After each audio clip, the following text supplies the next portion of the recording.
Welcome to the Real Estate Espresso Podcast, your morning shot of what's new in the world of real estate investing. I'm your host, Victor Menasce. Today is another AMA episode. That is Ask Me Anything. I'd love to answer your questions, and if you have a question you think is going to be of broad interest, send it in. I'll answer it live on the air. Send your questions to victor@victorjm.com. That's victor@victorjm.com. Today's question comes from Paul, who asks, I've always considered development projects to be high risk. How do you mitigate the numerous risks in a development project? Well, Paul, this is a great question. Before we talk about mitigating risks, it's worth talking a bit more generally about risk management. The approach we take to development risk is the same as for risk management across the board. And when we talk about risk, we need to define it more clearly. So the first question is, what is a risk? Well, a risk is anything that is not in your plan. If it's already in your plan, if the possibility of something happening is already embedded in the plan, then by definition, it's not a risk any longer. A risk is anything that's outside your plan.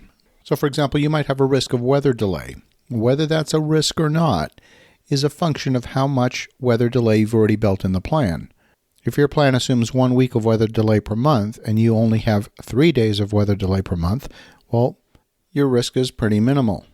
If your plan calls for 0 days of weather delay, and the reality is you're probably going to experience 3 days per month of weather delay, you're now actually sitting on 3 days of weather delay risk because it's not in your plan. Now, Paul, in your question, you use the term high risk. That is not a term that really makes sense to me. When we talk about risk, we typically divide it into two elements, likelihood and impact. What is the likelihood of a risk coming true? And if it does come true, what is the impact of that risk? So the likelihood might be low, medium, or high, but then the impact could also vary depending on the nature of the risk. If you have something that is both high likelihood and high impact, I would be asking the question, why are you not treating it as a certainty, as if the risk had already come true?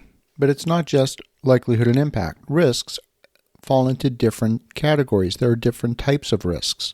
There are feasibility risks. This is a binary, go, no go. This is your existential threat to your project.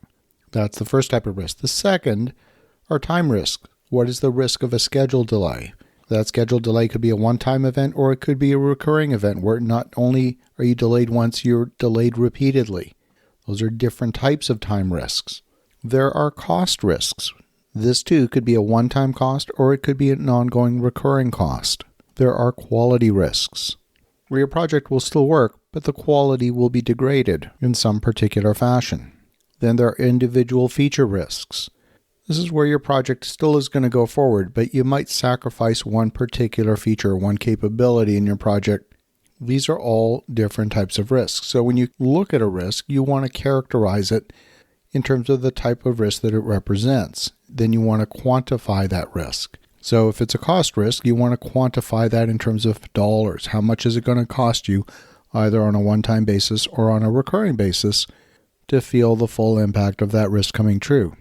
You want to do that for all of the categories. You want to look at each one and characterize both the likelihood and the impact.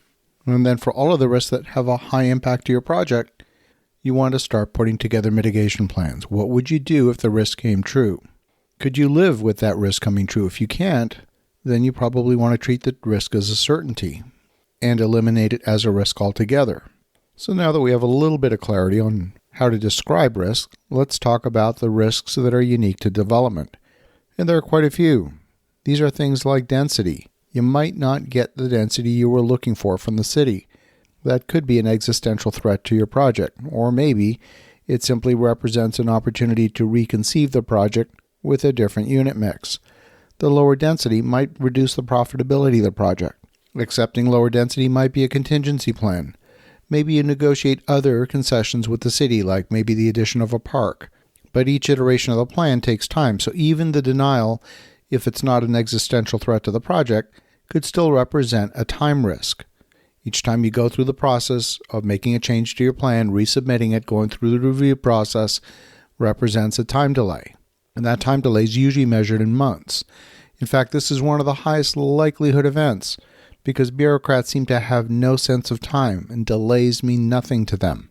So to be sure, there are definitely risks in development. There are risks of cost overruns. There are risks of misestimating what the project requires. There are risks of regulation changes. There are risks of financial conditions changing like we've seen in the past year where interest rates went through the roof. There are risks of market conditions changing where all of a sudden demand that was present 6 months ago evaporates. All of these things are possible, and they are all absolutely genuine risks.